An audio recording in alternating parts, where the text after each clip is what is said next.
Hi, my name is Kim Doyle-Willie, and I'm a hunger fighter. I tour the U.S. food pantries, homeless shelters, schools, doctors' offices, giving people a voice and all the issues that are related to it, as well as documenting solutions.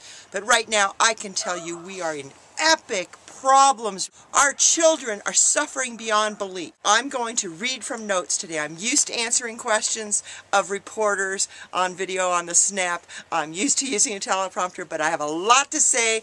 So, let's go.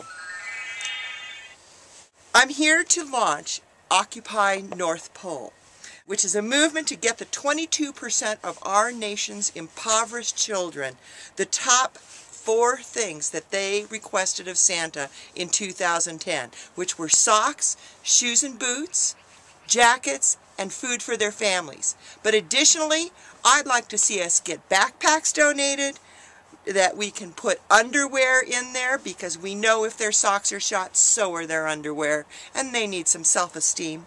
We need a toy for each. We need a toothbrush and toothpaste so they can take care of their beautiful little smile. We need thin-colored fleece blankets just like this.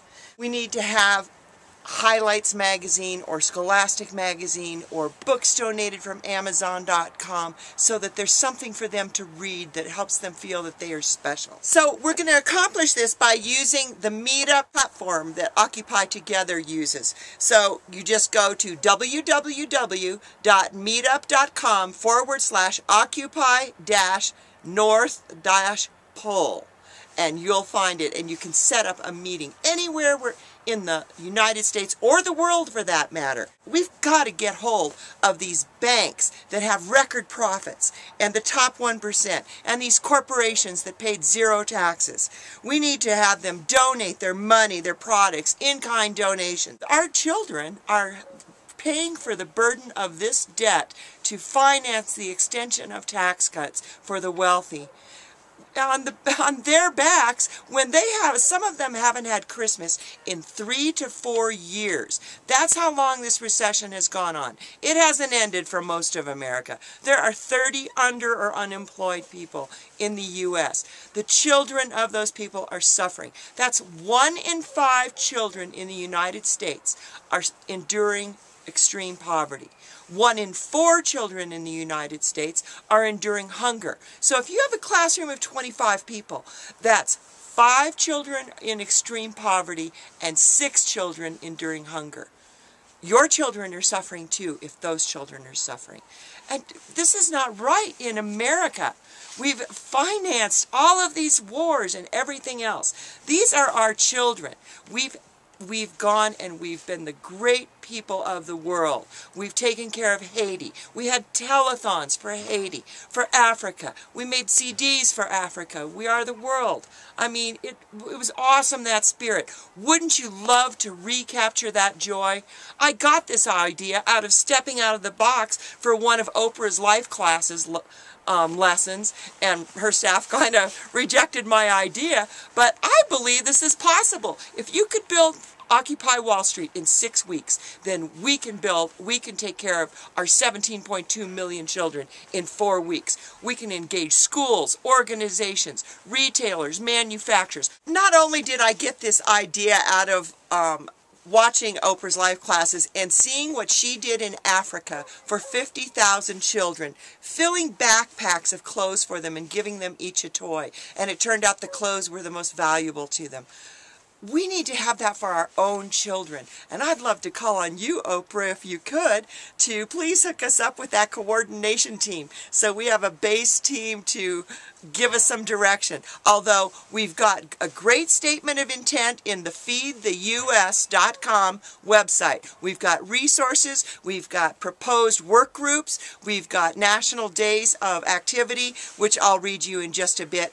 But we need all the help we can get. Last week I went to 3 pantries 2 days in a row.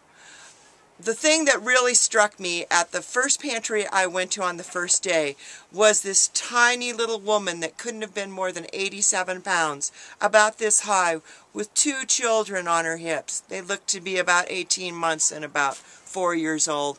Beautiful, big-eyed children.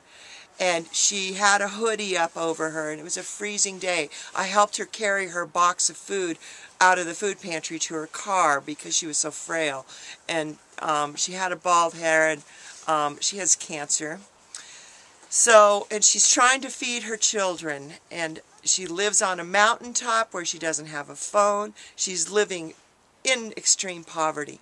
And when I asked her, because I'd kind of heard her asking if there was anywhere that she could go, Toys for Tots, the Angel Tree, anything.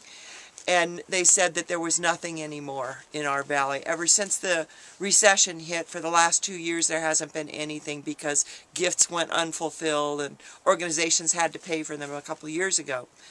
So I asked her what she would want if Santa could give her children anything, and she said that she'd really like art supplies so she could spend the remaining time she has with her children doing art. These are the kinds of stories, millions of stories created by banksters and people who in Wall Street that have the lenses on them, the media's lenses all the time on them and on the idiots in Washington, D.C. that don't recognize the true suffering here on the ground. Our children are suffering. Their children get to go to school and have their Hanukkah or their Christmas or their Kwanzaa, but the kids in poverty have to go back to school having had nothing and endure all the other kids' joy. We need to have joy rising. And I'm here to call out some people. The other thing I saw last week, I saw several things, but one of the things I saw was when the Western Slope Food Bank of the Rockies came out of Grand Junction with a truckload of food for the mobile food pantry that was supposed to be a 2-hour stop. In 15 minutes, 144 families wiped out all the food on the truck. The seniors that arrived at 11:20 had no food. They had tears in their eyes. They couldn't believe there was nothing left. There were children with their own sacks so they could hold their own food. This is America. We cannot have this happening to our children, our seniors, our youth. You know, we've seen the income disparity. I mean, it just a new report this week. Every week there's a new report. And there are a lot of the top 1% that want to pay their fair shares. Why don't we all gather together and encourage them to do so? Why don't we call on the banks to do something tangible and visible and donate? Say, you know, Chase, J.P. Morgan Chase, and Goldman Sachs, how about you donate $500 million each? Because you're making all the fees off of our food stamps, off of unemployment checks. They're a significant piece of your bottom line. I heard a quote by one of your executives. Why don't you donate some of that back? Why don't you make sure that all of our children have socks and shoes on their feet and food in their bellies and a jacket to keep them warm? It's snowing.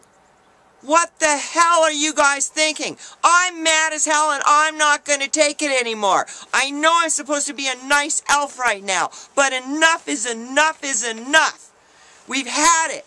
Take care of our children. Congress, quit blocking jobs and everything else. What in the hell are you guys thinking? You need to spend some of the record earnings you've had. $2 billion you guys are worth? Holy mackerel, your income's risen 25% since 2008 and our children are starving? Come on. John Boehner, you've cried a lot of tears for our children. It's time you put your money and your hookups in your mouth and get it rocking, babe. Let's get it rocking. Get our kids some stuff for their holidays. Let me calm down.